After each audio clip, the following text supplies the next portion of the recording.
Dami nating customer ngayon. Marami pa kasi kami stocks eh. Okay, hindi ko napansin ah. I would put my money more on dun sa mga wala pa kami stocks. Another watch, another day guys. Dami nating customer ngayon. Wait, what do you have muna? What do you have? What do you have? What do you have for me? What do you have for me? Meron lang muna in Batman 2020. 2022 na Batman. Sige, check ko. Okay. Batman. So this is the Batman Reborn. Reference 126710 DLNR. Extra insert here. Manual. Card. How much? 810? 810? Kaya mo na 780? 800. Marami pa kasi kami stocks eh. Would you do 785? 90 90. Go na. Sige na. Honestly, the price is good na.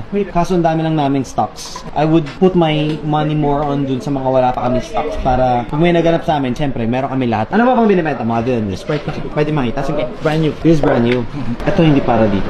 Bakit? Iba yung serial number. Tsaka iba yung reference. It's a 126610 LV. This is for Starbucks. Okay, hindi ko napansin ah. Starbucks to. Okay. Tugma naman sa card, so no worries. No harm done, but that's not for this watch. So this naman is reference 126720. Ganda. VTNR ito. So it's right. How much naman to? Kuha kasi mataas. 125? 1,025,000 Jumkas.